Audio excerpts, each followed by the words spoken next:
Welcome to the Sandisfield Arts Centre here in Massachusetts. My name is Ben Luxon, and it's my pleasure to guide you through a series of excerpts from some of the productions that we have made here over the last 7 or 8 years. Our company is called the Sandisfield Players, and this is their home. We rehearse and we perform here. And it all began, actually quite a short time ago, in 2012, when Sandersfield celebrated its 250th anniversary. But a group of people from the Arts Centre, we decided that we needed to join in the celebration and do something theatrical. So we went through Sandersfield's very colourful history, picked out various things, wrote some sketches, did some narration, and then managed to find about 20 people, friends and neighbours, basically, most of whom had never been on stage before, to volunteer to join in this. We also built a set and we hired costumes. And so that's how it all began. The group enjoyed this thespian experience so much that they decided they wanted more, and they turned to me with my international career on the various opera stages and concert halls throughout the world to be their director and guide. They very quickly learned how to move and be comfortable on stage, how to project their voices and use the text. And of course, on the way, they managed to shuffle off some inhibitions, something important for all of us. As you can see, this is certainly not a theatre. The building began its life as a Baptist church back in the 1830s. It remained a Baptist church for about 80-odd years, and then it became an Orthodox synagogue for the Jewish community here. And that went on for another 75 years, by which time those Jewish children had gone out into the world, and there was only a small group left who felt that they didn't need the synagogue, but they wanted the building to become an art centre, which it became in 1995. But again, as I said, it is certainly not a theatre. No proscenium arch, no wings, no backstage. It is just one large platform, in actual fact. The only way onto it backstage is over there, the one door on the right, which is really our fire exit for this half of the hall. We do have a lighting bar up here, but it is very close to the stage and difficult to manage. But in spite of all these difficulties and the cramped conditions, we've had a great time, and we've managed to improvise our way through a large number of productions. The first film I'm going to show you is of a play called Jack and the Giant Bean Stalk. And this is written by Linda Mironti. Linda Mironti was the resident playwright with the Dallas Children's Theatre, one of the most famous of American children's theatres. And during that time, with her residency, she wrote well over 20 plays. Jack and the Giant Beanstalk was perfect for our particular company because it had a lovely balance of children and adults. And in our company, we have at least 3 whole families involving parents and children. So in Jack and the Beanstalk, there are 7 children, and here you see them in the first scene. And in the play, they are Jack's gang.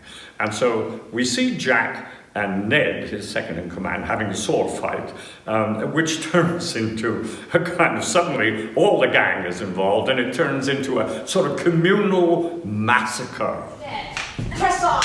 Attack! The true heir of the throne fights valiantly against the evil one! So you would seize my kingdom, evil cousin. Yeah, Jack. Say something! Well, I don't know, like what? Like, yes, my cuz, I will seize your kingdom and rule it with an iron fist. Oh, that is fine. Get on with it. I will seize your kingdom and rule it with an iron fist. Oh, that's good, Jack. Not Jack. I'm your cousin, the prince. Ah, right. Cousin Prince. You will never defeat me. Everyone knows I am the swiftest sword in the kingdom. Now? Now! Come on! Yeah! Evil cuz, you will never win without your dirty tricks. Take him.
Linda Doherty has introduced other elements into the story of Jack and the Beanstalk, and one of these is that Jack has a long lost father. His father vanished 10 years ago when he was a young boy. This blue-eyed, silver-haired adventurer, seaman, right, just vanished. So Jack, in this scene now, Jack has been given all the family possessions to go off and buy a new cow. He's been given a crown by his mother and is going to take Milky White, their old cow, and go off to the market and come back with a young new cow. Now, lying in wait for him is a wily peddler who tells Jack the story of his treasure, which he got from an adventurer that he met many years before, a blue-eyed, silver-haired adventurer. And of course Jack is totally hooked because he believes this is his father. So he eventually parts with the crown and Milky White in return for the treasure, which happens to be a bag of magic beans. Story of his treasure. I beg you, show me this treasure.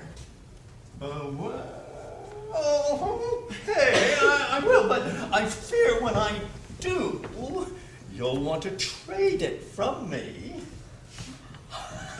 Why, it's only beans. Only beans? Only beans, only beans? Why, these beans were brought from an island on a most perilous journey from the island of Tahiti. Or was it Bora Bora? From an island? Go on. Oh, I think it was Pago Pago. I beg you, tell the story. Well, these magical beans, they were grown on an island floating in the South Seas. An island where the palm trees reach up to the sky and where a coconut is bigger than the both of us. An island of volcanoes and fierce monsoons, where it rains 40 days and 40 nights and where there's never winter, where the people wear clothes of grass, if they wear any clothes at all. From such a land where an acorn is as big as your fist, that's where he said these beans come from. Plant them, and your worries are over, said the adventurer. Plant them, and you'll be rich, said the man with the silver hair. Plant these beans, and all you've ever wished for will come true, said the man with the blue, blue eyes. Here, I have a crown. Oh, if only I had a small plot of land to plant these beans. I'll throw in the cow, too.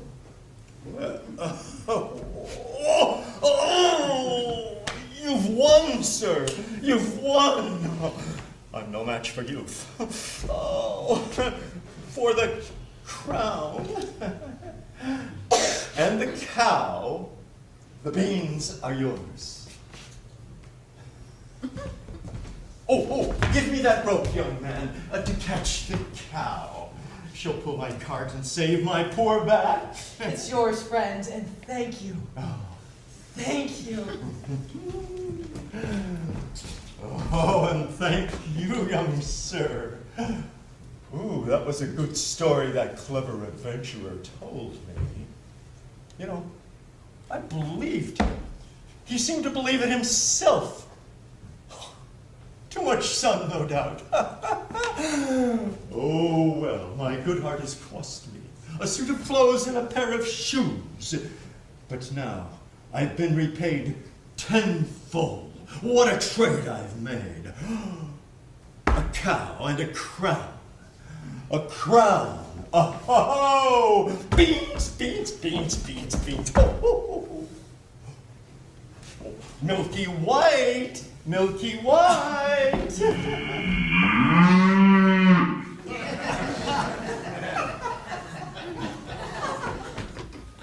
Well, you can see, being at home now, I've been joined by Winston, who wants to get in on the whole act.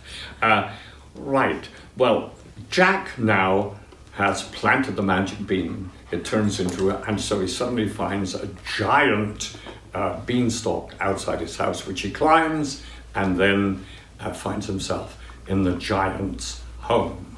And the giant has an entourage, and which is another of Linda Doherty's inventions. And the second person he meets, apart from the giant's wife, is the giant chicken, which has the job of laying for the giant a golden egg every day of his life.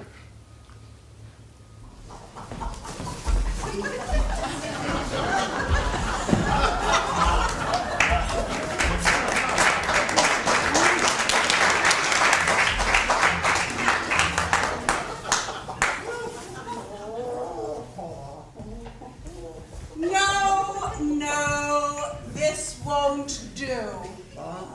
It's time to have an egg from you. I've got to find the dungeon. Near the dungeon, he's resting, having a nap. The giant sleeping near the dungeon? He What am I to do? He won't wake up happy if there's no golden egg in his lap. Oh, golden egg? Well, that's worth waiting for. Chick, chick, chicken, it's time. Oh no, not again. Please, no. I'm a chicken. I need a day off. I'm not a machine. This is flesh and feathers here, you know. Yes. I need a vacation. Ask him if I can have a vacation. You ask him. I can't. I'm a chicken. Why was I born a chicken? I could have been a cat or a dog or a monkey. Yes, free in the jungle, swinging from branch to branch. Free. You're a chicken! Now lay an egg! What if I refuse? Put my chicken foot down. Well, you'd make a lovely dumpling stew. Oh, and a feather pillow, too. Chicken fricassee? Chicken a la king? Chicken pot pie. Does that inspire you? Oh, all right. But you don't realize how much concentration it takes. The layman can't understand. Lay an egg, he says, as if it's simple. I'd love to lie down and lay an egg, or lay down and lie an egg, whatever, darling. I don't exaggerate. First chicken joke. It's not easy.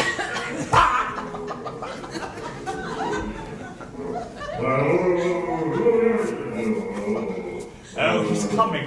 Oh, he's awake, for heaven's sake, and he's not happy. I can do it. Yes, I can. Think shiny. No.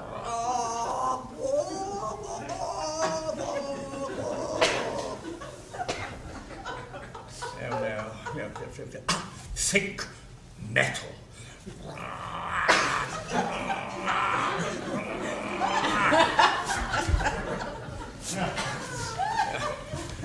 Think chicken pot pie.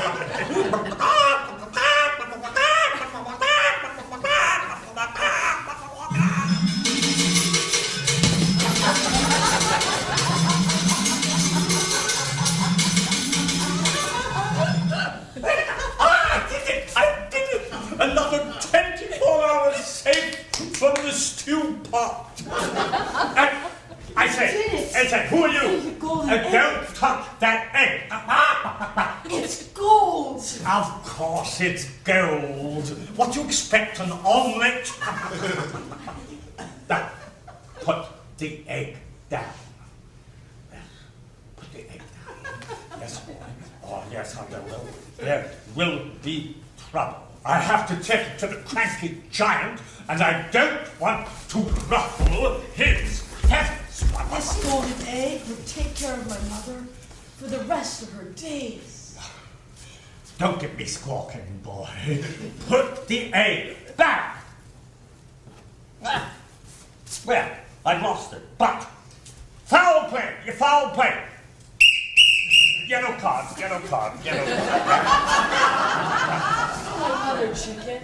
You can lay another, please. It's for my mother. She's had a hard life. Her husband gone.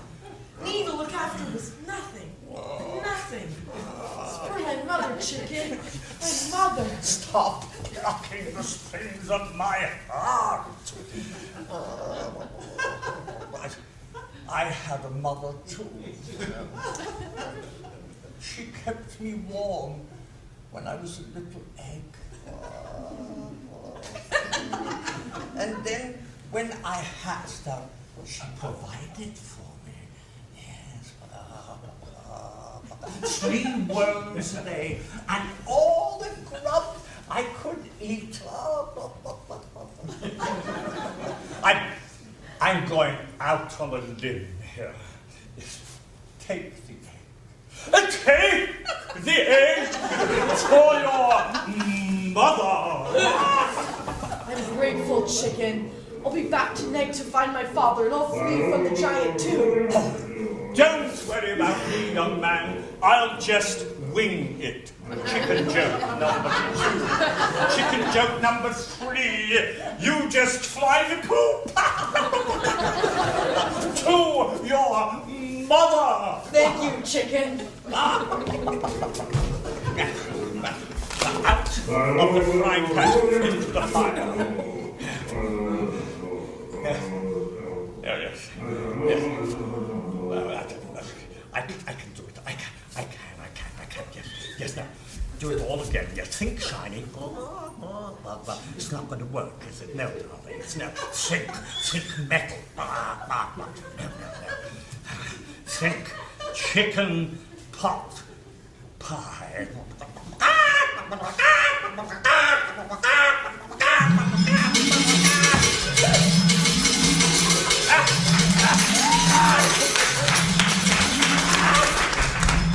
I did it! Twins! Jack has learned that there is a mysterious prisoner in one of the giant's dungeons, and he becomes convinced that this is his long-lost father. So he makes a final trip up the Beanstalk into the giant's realm to rescue his father. And there he meets another member of the giant's entourage, who is the Lady Hartist. And her job is to placate the giant in his temper tantrums, a bit like David and Solomon. It just so happens that she is quite an operatic singer, and during the rescue of Jack's father, she sings about arias from about four, bits of arias from about 4 operas, describing the whole scene, and very excited about it too. Only just begun, antipasto. Could someone save me from this man who'd crush a heart with just one hand? There is someone brave who set me free and hold his heart upon his knee. La la la la la la la la, a short man I'd adore. La la la la, a short, brave man. Cadenza.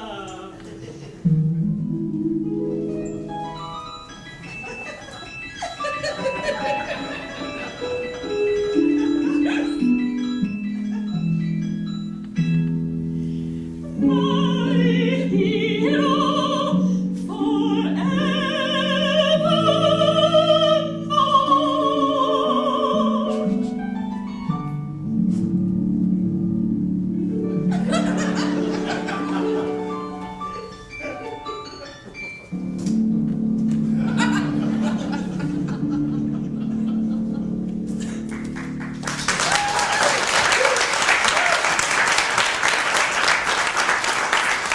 No, I mustn't scream. Might damage my vocal cords. I'm here. I'm Jack, and I'll set you free.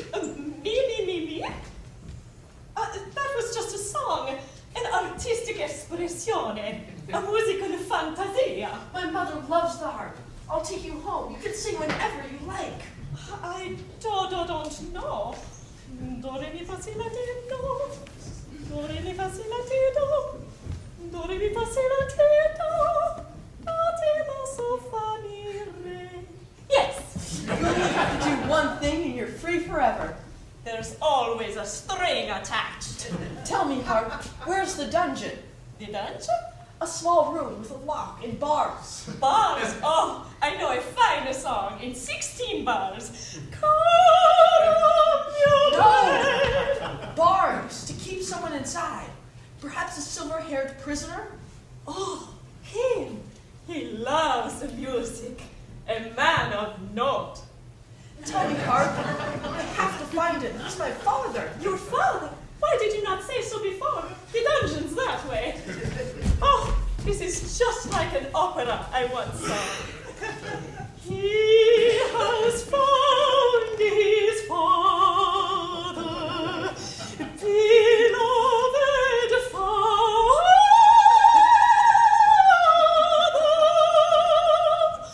Oh, he has found his father, beloved little father. See, he'll free his father from the prison.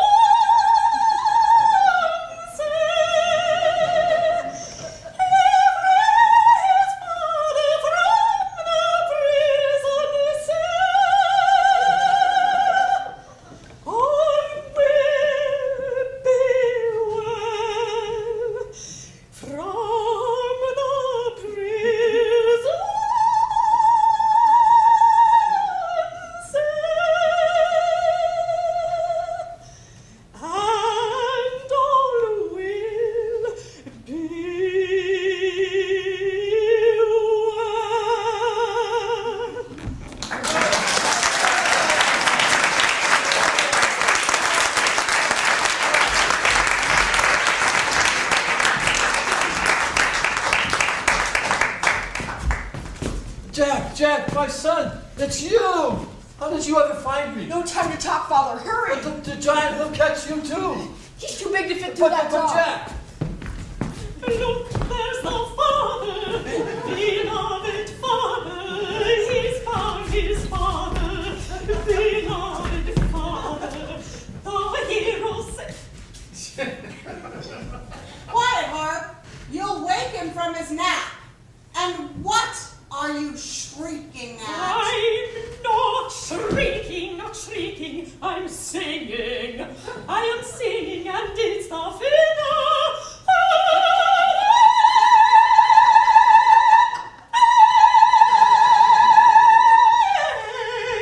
The finale.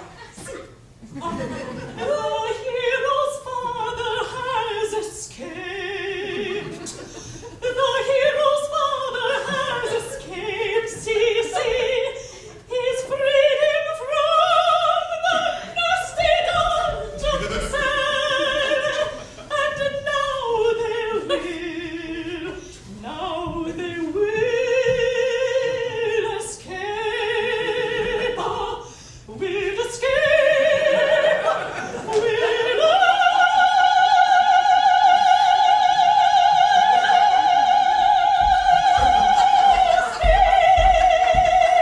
I say, will you stop that walking? So all ends happily ever after, and Jack not only rescues his father, but also the lady harpist, the giant chicken, and the giant's wife, and they all live happily ever after, as should be in any fairy tale. Our second play is a rather unusual choice. It's a play that's not performed that much in America. It is Under Milk Wood by the great Welsh poet Dylan Thomas. Written in 1953, it is not a play written for the theatre. It is a play written for voices. And its first performance in Britain was a radio performance. It was actually commissioned by the BBC, and it was broadcast on the radio. It's a wonderful, it tells the story of a small Welsh fishing village and the number of extremely eccentric and strange characters that live there. It is very funny. It has great compassion and great beauty of language, particularly. There are two narrators, and then there's a whole cast of villagers. And this is what attracted me to the play, particularly because it gave our company, it gave the players a chance to be at least 2 or 3 characters, because there's a cast of over 50 characters in this play. What else can I say about it?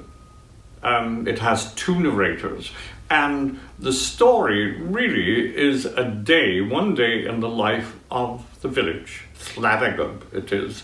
Dylan Thomas's little joke is if you spell it backwards, it says bugger-all, which kind of sort of sums up his sense of humor.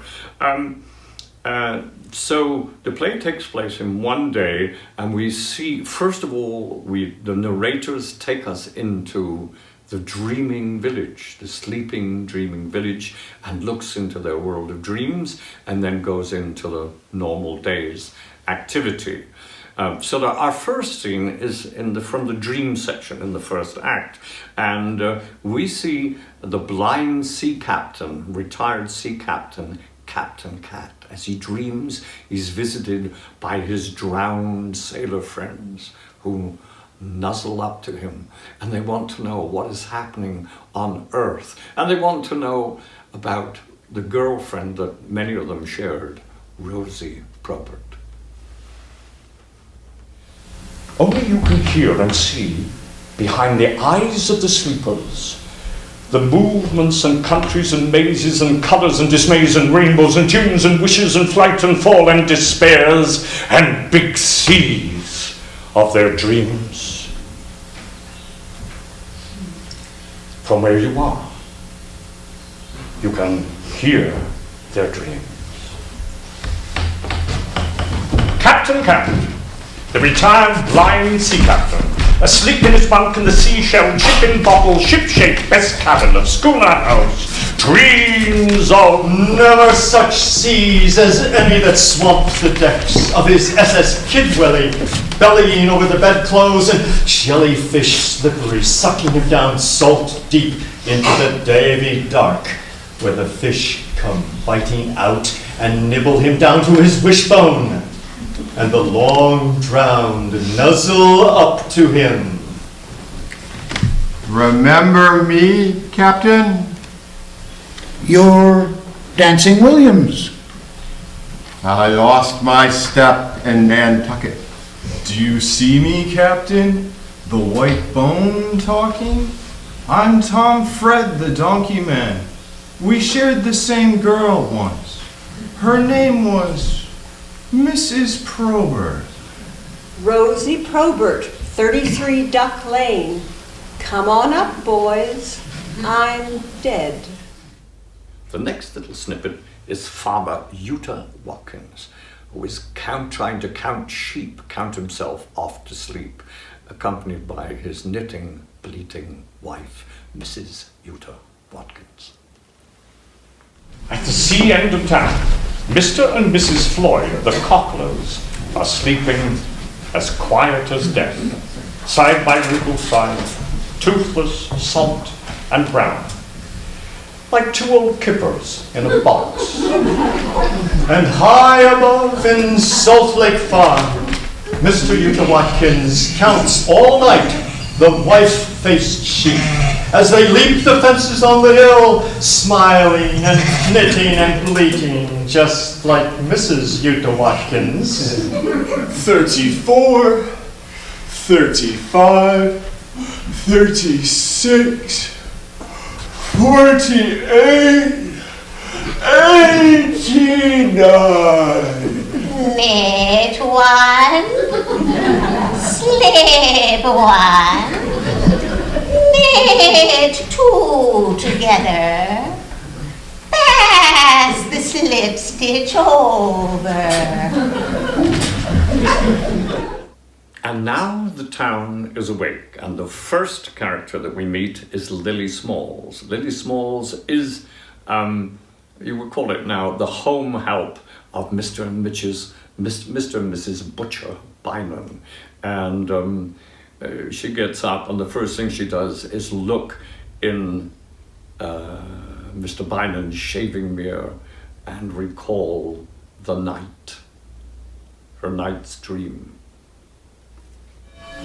Now, woken at last by the out-of-bed sleepyhead Polly put the kettle on town hall bell, Lily Smalls, Mrs. Bynum's treasurer, comes downstairs from a dream of royalty who all night long went larking with her full of sauce in the milkwood dark, and puts the kettle on the Primus ring in Mrs. Bynum's kitchen and looks at herself in Mr. Bynum's shaving glass over the sink and sees... Oh, there's a face!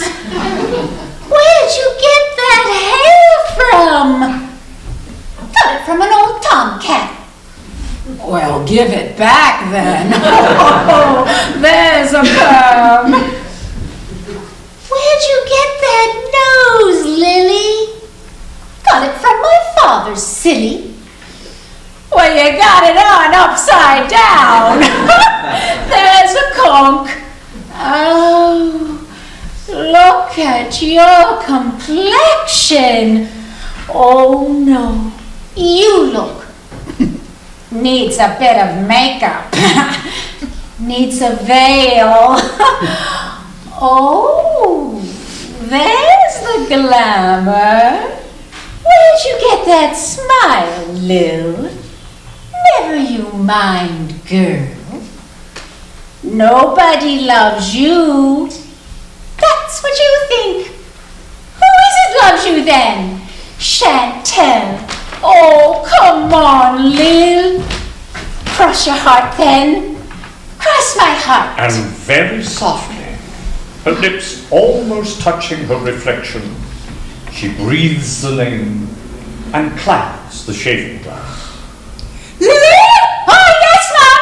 Where's my tea, girl? Oh, think, in a cat box. Coming up, Mom!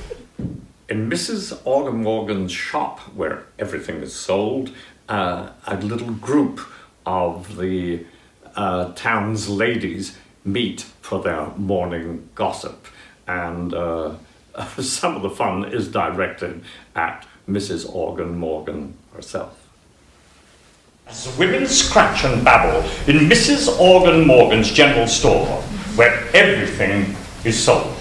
Custard, buckets, henna, rat traps, shrimp nets, sugar, stamps, confetti, paraffin, hatchets, whistles. Mrs. Ogmore Pritchard La-di-da. got a man who built wells. And he got a little telescope to look at birds. Willy-nilly said. Remember her first husband? He didn't need a telescope. Undressing through the keyhole. And he used to shout, "Tally-ho!" But Mr. Ogmore was a proper gentleman. Even though he hanged his colleague. See, Mrs. Butcher Bynum. She said Butcher Bynum put dogs in the mincer. Go on, he's pulling her leg. Now, don't you dare tell her that. There's a dear. Or so she'll think he's trying to pull it off and eat it. There's a nasty lot live here, when you think of it. Look at that no-good boyo now. Too lazy to wipe his snout. And going out fishing every day, and all he ever brought back was a Mrs. Samuels. Been in the water a week. Oof. And look at Aki Milkman's wife that nobody's ever seen. He keeps her in the cupboard with the empties.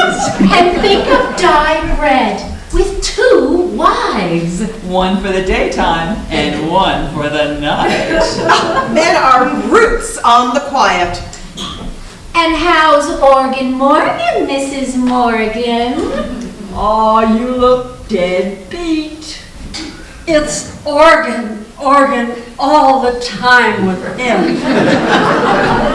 Up every night until midnight playing the organ. Oh, I'm a martyr to music. It is the Welsh custom very often to name people by their professions, so that there will be Butcher Bynum, Dye Bread, who was the baker, Willy-nilly Postman, Aki Milkman, Evans the Deaf, who was the undertaker. They even name people after where they lived. There is also May Rose Cottage, where she lives. I love it. So now we're going to meet the 2 Mrs. Dye Breads. There are 2 of them. And one, there is an uneasy relationship between the 2. And here we see one leading the other on.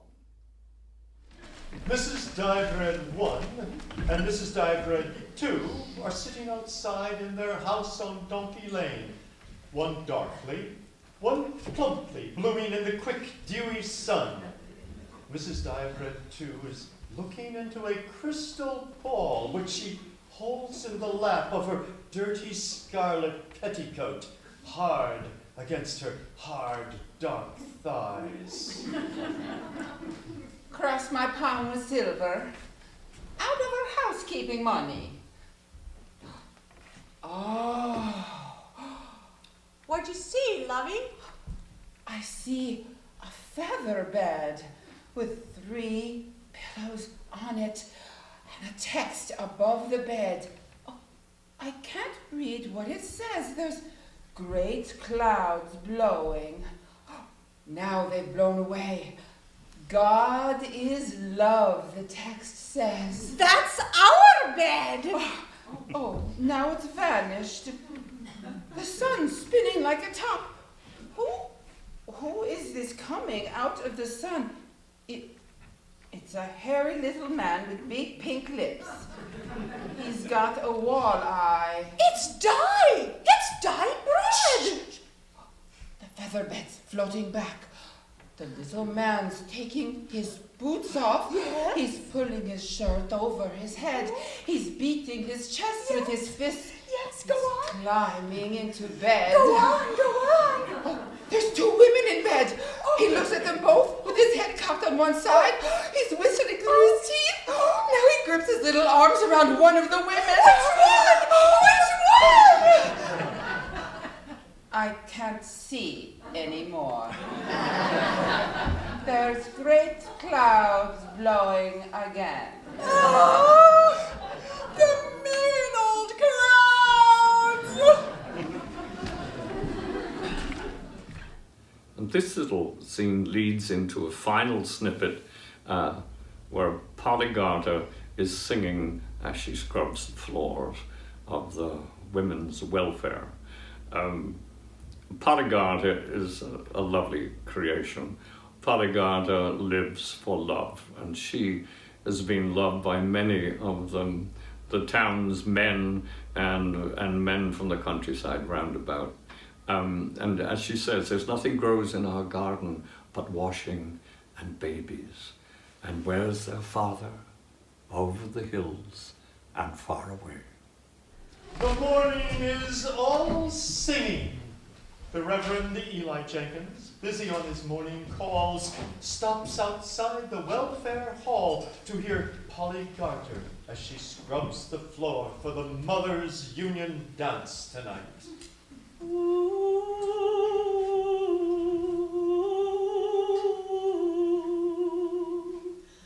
I loved a man whose name was Tom. He was strong as a bear and 2 yards long.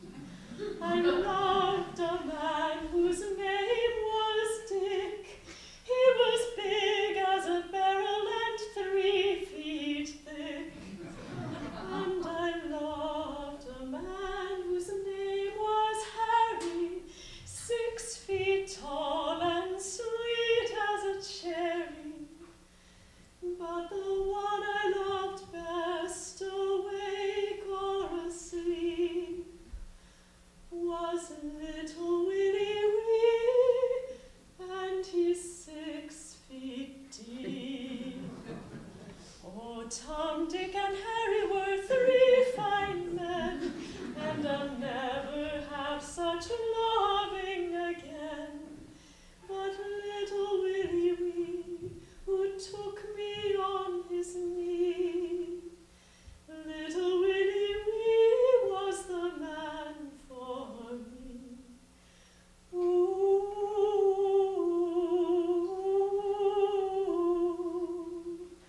Now men from every parish round come after me and roll me on the ground. But whenever I love another man back, Johnny from the hills or Sailing Jack, I always think, as they do what they please, of Tom, Dick, and Harry, who were tall as trees. But most I think, when I'm by their side, of little Willie Wee, who downed and died. Oh, Tom, Dick, and Harry were 3 fine men, and I'll never have such loving again. But little Willie Wee, who took me on his knee, little Willie Weasel is the man for me. Ooh.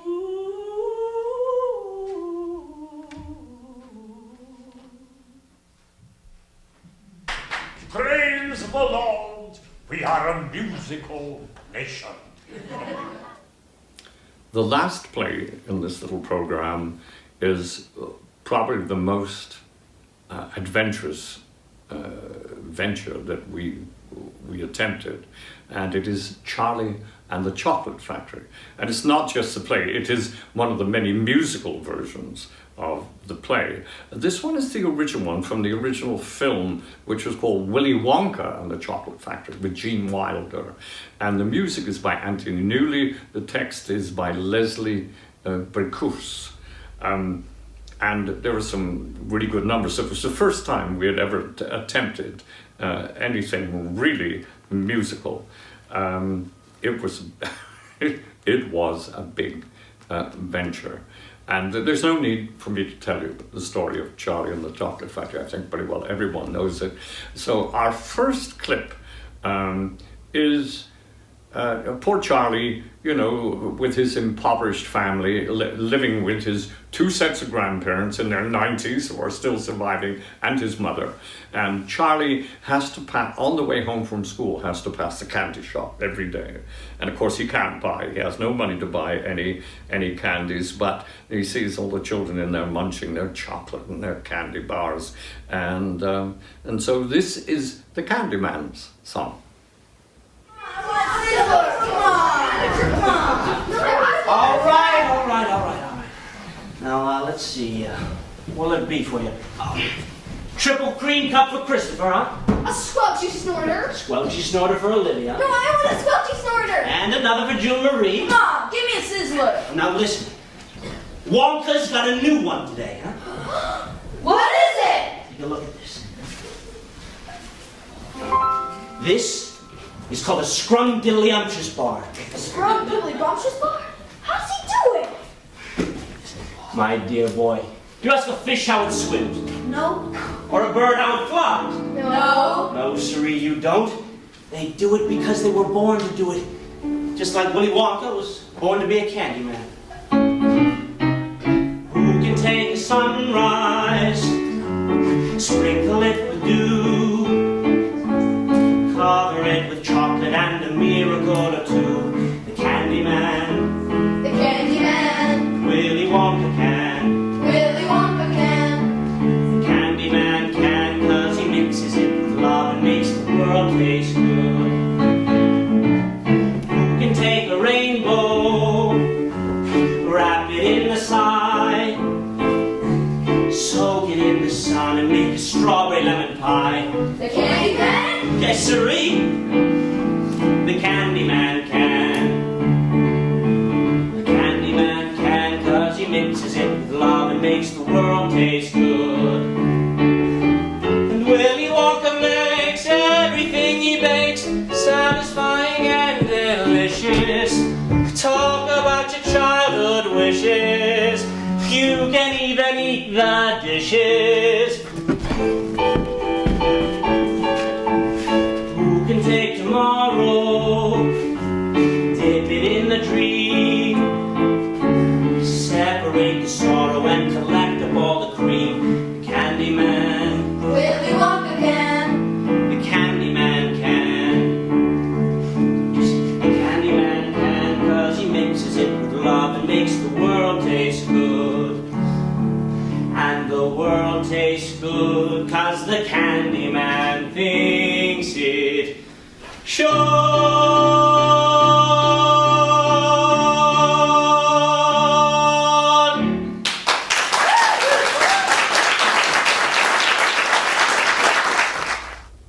Also, along Charlie Street is Willy Wonka's factory.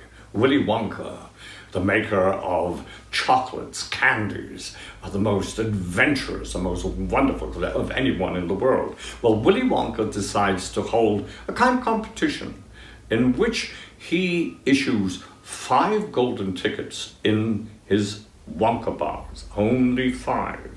And the 5 people that discover, that win a golden ticket, are going to get not only a tour of his factory, but they'll have a free supply of chocolates, of his wonderful chocolates, for the rest of their lives.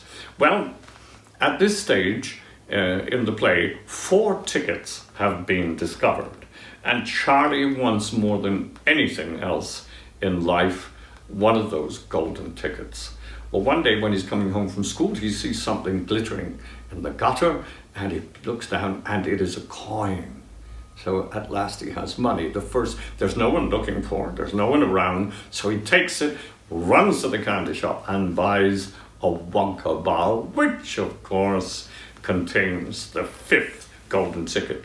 This is the scene where he runs home. His grandparents don't believe it, but eventually he sings the number, I Got a Golden Ticket, joined by his grandpa Joe. That ends the first act.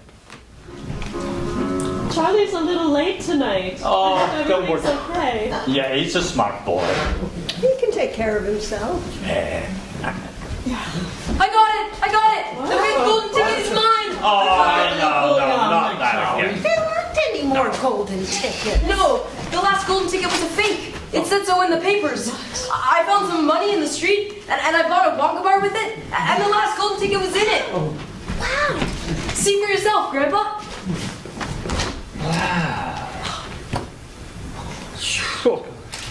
Go on, read it. Read it, Joe, for heaven's sakes. Well, greetings to you, the lucky finder of this golden ticket from Willy Wonka. Yeah, present this ticket at the factory gate at 10 o'clock on the first day of October, and don't be late. You may bring one member of your family with you, but no one else. Oh, in your wildest dreams, you could never imagine the marvelous surprises that await you. Ah! Charlie, you did it! Grandpa, it says I can take somebody with me. Yeah. I wish you could go. Oh, well, yeah, maybe.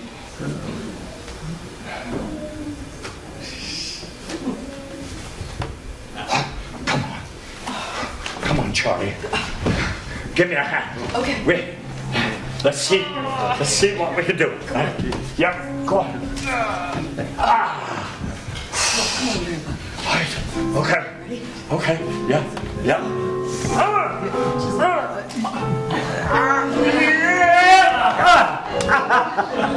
Are you okay? Yeah, I'm fine. I haven't done this in 25 years. Come on. Okay. Yeah.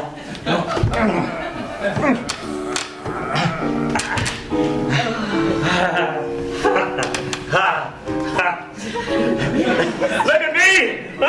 I'm upright! Oh no. Where do you think he's... Forget it. But Grandpa, I never thought my life could be anything but catastrophe. But suddenly I begin to see a bit of good luck for me. 'Cause I've got a golden ticket. I've got a golden twinkle in my eye. I never had the chance to shine, never a happy song to sing, but suddenly half the world is mine. What an amazing thing, 'cause I've got a golden ticket. I've got a golden sun up in the sky. I never thought I'd see the day when I could face the world and say, good morning, look at the sun. Oh, I never thought that I would be slapping the lap of luxury, 'cause I'd have said it couldn't be done. But it could be done. I never dreamed that I would climb over the moon in ecstasy, but nevertheless it's there that I'm surely about to be. 'Cause I've got a golden ticket. We got a golden ticket. We got a golden chance to make our way. And with a golden ticket, it's a golden day.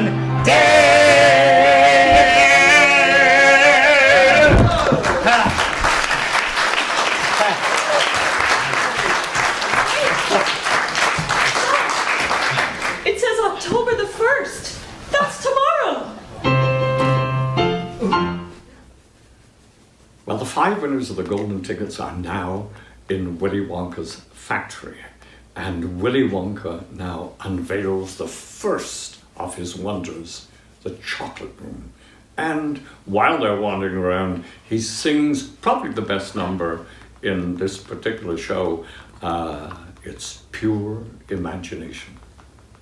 Now, the combination to the door, let's see. It's, of course, it's a musical lock.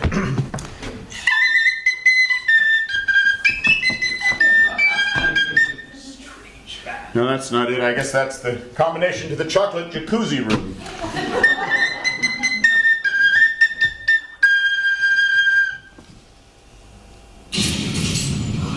Oh, yes. Ladies and gentlemen, boys and girls, I give you the chocolate room.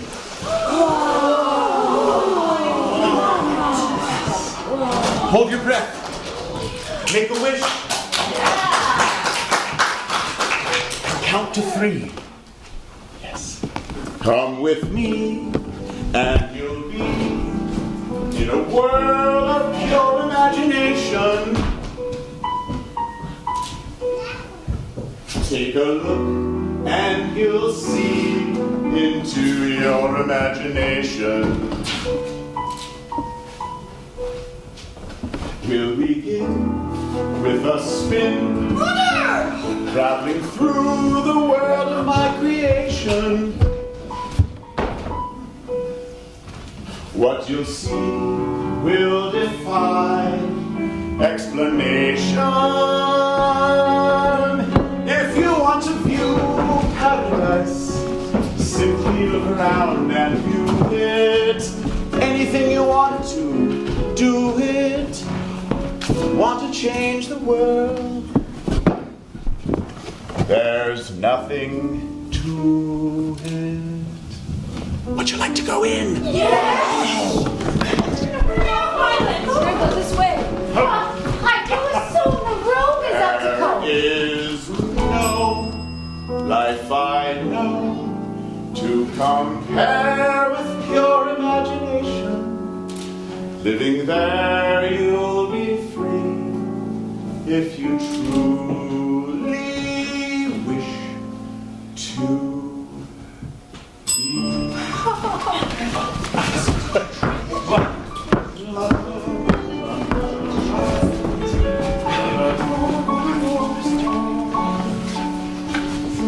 If you want to view paradise, simply look around and view it.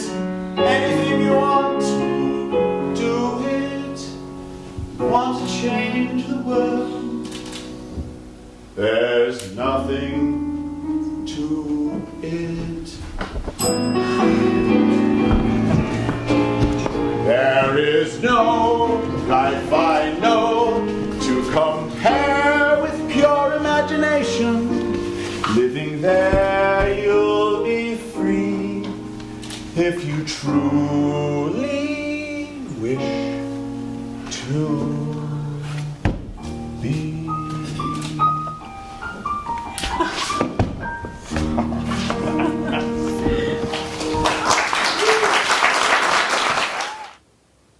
The 4 other children that are the golden ticket winners are not a very pleasant lot. They're spoilt and demanding and inclined to do what they want. So the first one of them, Augustus Gloop, is slurping chocolate from the chocolate river and falls in and is swept away. The second one, Violet Beauregard, steals some of Willy Wonka's new gum, which has not been finished yet, and turns into a giant blueberry. Now we come to the third one, and that is Veruca Salt, very demanding, and she meets her fate in the egg decatur room. And then you will hear the Oompa Loompa chorus. Now, the Oompa Loompas are the race of people that Willy Wonka found somewhere in some mysterious part of the world and brings them back to his factory, and they run the whole of the factory. So we get the Oompa Loompa song as well, in this scene, the egg decatur scene, with Veruca Salt, who sings I Want It Now. Come along. I can't wait to show you what's in this room. Yes, quickly. All right, I know what you're thinking. They can't possibly be doing what they're doing, but they are. They must. You see, I haven't met the Oompa Loompa yet.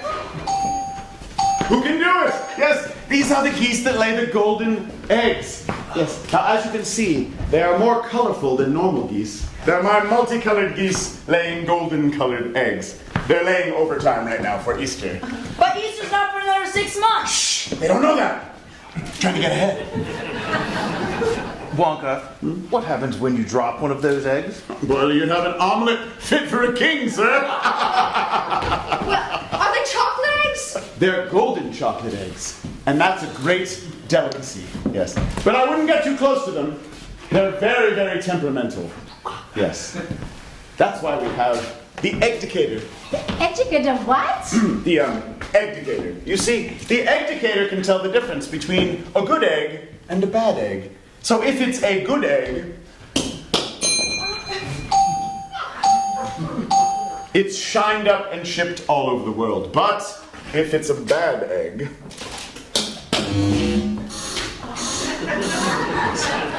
goes down the chute.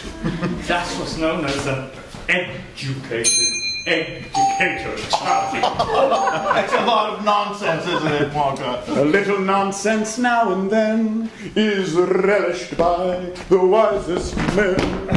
I want a goose. Here we go again. Well, I'll get you a goose by the end of the day, I promise. But I want one of those. Wonka, how much for the goose? They're not for sale. Name your price. I'm sorry, but she can't have one. Who says I can't? The man with the funny hat. I want one. I want a golden goose. Gooses. Geeses. I want my goose to lay gold eggs for Easter. It will, sweetheart. At least 100 a day. Anything you say. And by the way... What? I want a feast. What you ate before we got to the factory. I want a big feast. All right, one of those. Cream buns and donuts and fruitcake with no nuts, so good you could go nuts. Yes, darling, you can have all those things when we get home. No, now! Oh, I want a ball. I want a party. Pink macaroons and a million balloons and performing baboons and give it to me. Later. Now! I want the world. I want the whole world. I want to lock it all up in my pocket. It's my bar of chocolate. Give it to me now. I want today. I want tomorrow. I want to wear all my braids in my hair, and I don't want to share 'em. I want to party with roomfuls of laughter, 10,000 tons of ice cream, and if I don't get the things I am after, I'm going to scream.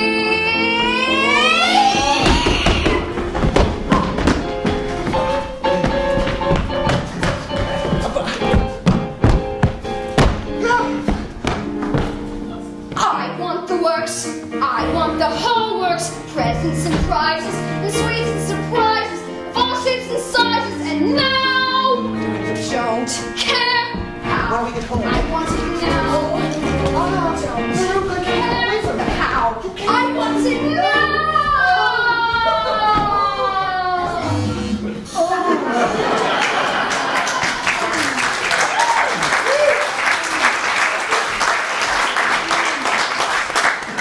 Looks like she was a bad egg. Wonka, where is she gone? Oh, well, she's gone where all of the other bad eggs go. Down the garbage chute. The garbage. Where does that lead? To the furnace. Oh! She'll be sizzled like a sausage. Not necessarily. She could be stuck inside the tube. Inside the tube? Veruca, hold on! Daddy's coming!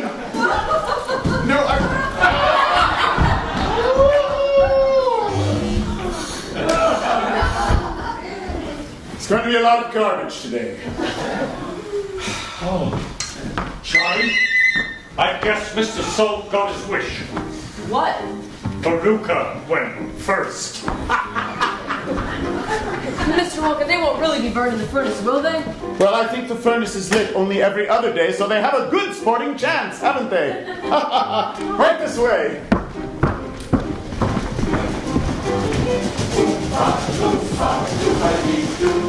I found another puzzle for you. Oompa loompa dooba-dee-dee.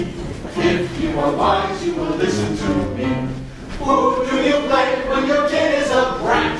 Hampered and spoiled like a Siamese cat. Blaming the kid is a line of shame. You know exactly who to blame. The mother and the father. Oompa loompa dooba-dee-da. If you're not spoiled, then you will go far. You will live in happiness too. Like the Oompa Loompa Dooba-Dee-Doo. Dooba-Dee-Doo.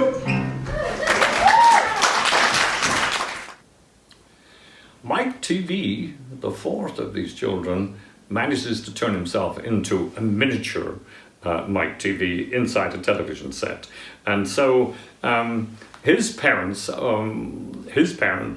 to be taken away to find him and sort out the whole situation, as has happened to all these other nasty children. They've been taken away by the Oompa Loompas and everything will be sorted out.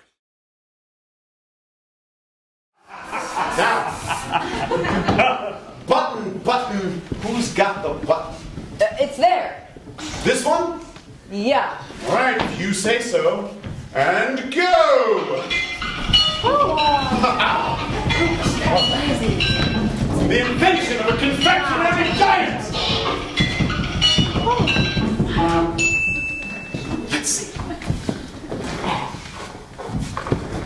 Finito! That's all? That's all. Do you know what this is? By gum! It's gum! Wrong! This is the most sensational, amazing, fabulous gum in the entire world. What's so fab about it? This tiny piece of gum is an entire 3-course dinner! Oh. No, roast beef, but I haven't got it quite right yet. I don't care. I wouldn't do that. I really wouldn't do that. So long as it's gum, then it's for me. Violet, don't you do anything stupid. Is there a mosquito in my ear or something? What's it taste like? I don't know. It's fabulous. It's tomato soup. It's hot and creamy. I can actually feel it running down my throat. Stop. Don't. Grandpa, why won't you listen to Mr. Wonka? Because she is a spoiled brat. It's delicious. Sure. It just gets better and better. And it sure is good soup. Hey, the second course is coming up. What is it? Roast beef and baked potato. Ah, with sour cream? What's for dessert, honey? Dessert, here it comes. Blueberry pie and ice cream. Oh, it's the most marvelous pie I've ever tasted. Your hands! Holy Toledo, what's happened to your hands? Cool it, Mom. Let me finish. But your hands are turning blue. You're violet. You're turning violet. Cool it, Mom. Let me finish. Again. I told you I hadn't gotten it quite right. You can say that again. Look what it's done to my kid. It always goes wrong when I get to the dessert. Always. Look at her face, Daddy. I do not want a piece of that gum. I'm trying to kill Blueberry. Oh no, I wasn't born to be a fruit. No, don't run away. Sometimes it just goes halfway and you can wash it off. She's running into the Oompa Loompa maintenance tunnel. Violet, dear girl, please come back. Violet. She's going to be just fine.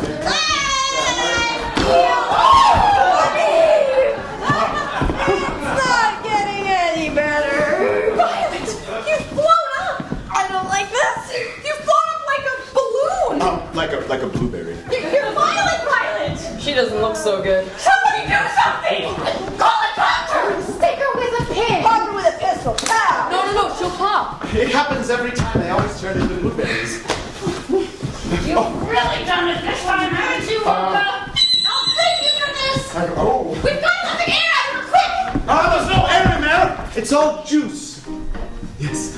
Hello. Would you please roll this young lady down to the juicing room at once? I have to be juiced.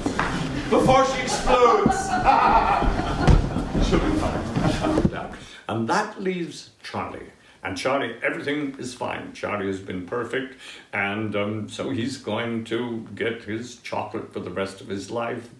But suddenly, there's a hitch, and Willy Wonka refuses to give Charlie his chocolate. But then the situation changes. There's a surprise change in the whole situation, and we finally see the last lineup of the whole cast singing It's Pure Imagination. Well, I have so much to do. So much that I must do. Bills, invoices, letters, tax forms. Mr. Wonka, what's back to the rest of the kids? I mean, Augustus and Veruca? Don't worry, my dear boy. They will be perfectly fine. When they leave here, they will be fully restored to their normal, terrible old selves, but maybe a little wiser for the wear. Well, what are you going to do now, Mr. Wonka? Oh, yes, I do hope you enjoyed yourselves. Yeah, well, excuse me for not showing you out. It's right through there. You'll find the way. Terribly busy. Whole day wasted. Yes. Goodbye to you both. Goodbye.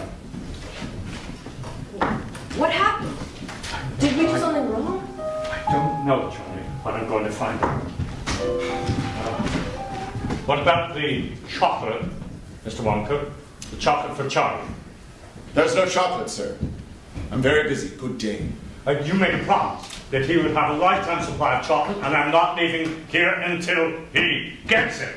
There is no chocolate for Charlie. You may show yourselves out. Good day. You're a crook! A cheat and a swindler! How can you do such a thing?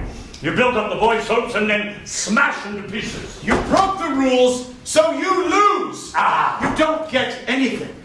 You licked the lickable wallpaper after I ordered you to leave it alone. You broke the rules, you get nothing. That was me, not... According to Code 5, Section B, line 36 of the contract that you all signed, you break the rules, you get nothing. You lose, sir! Good day!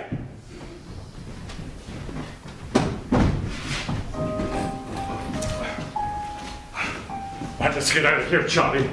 I'll get even with him. It has to be to my dying day. Slug was once a gobstopper. Right, he's gonna get one.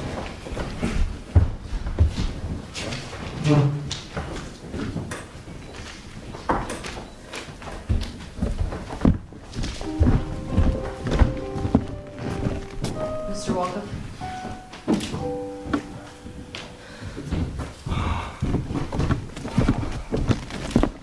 So shines a good deed.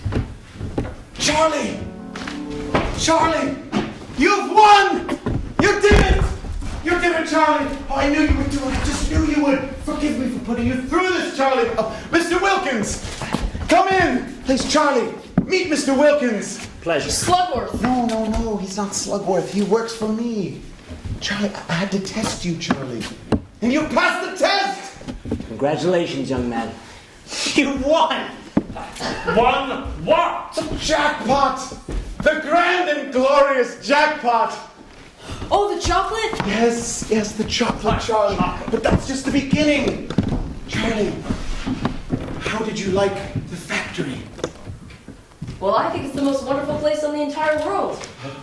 I'm really pleased to hear you say that, Charlie, because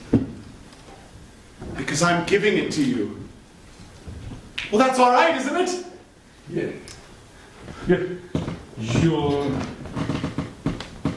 You're giving Charlie the chocolate factory? That's right.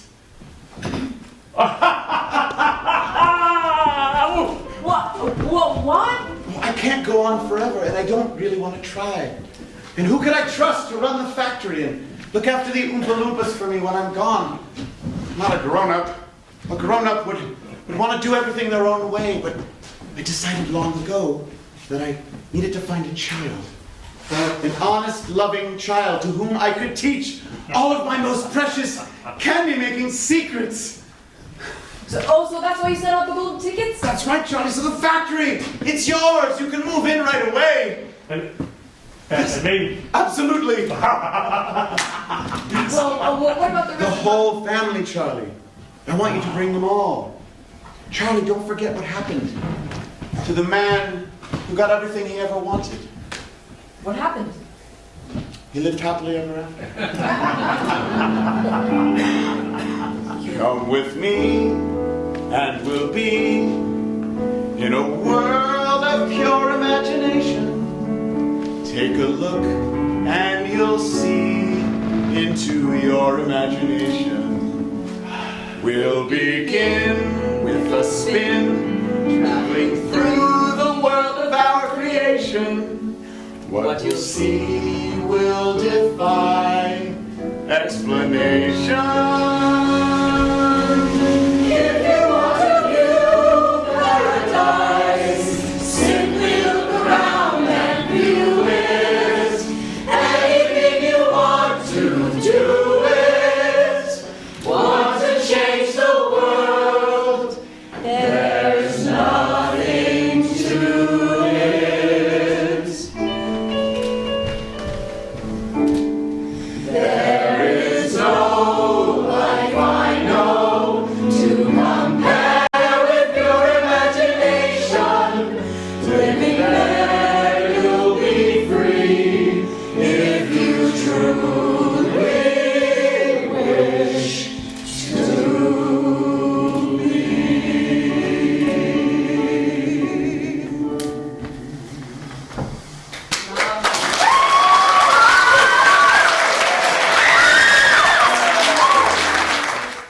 We hope you've enjoyed this short program with the Sandisfield Players and are looking forward to opening up in the fall when we hope to be able to welcome you in person.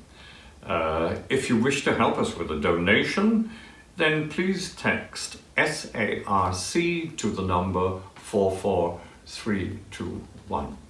So thank you, be well, take care.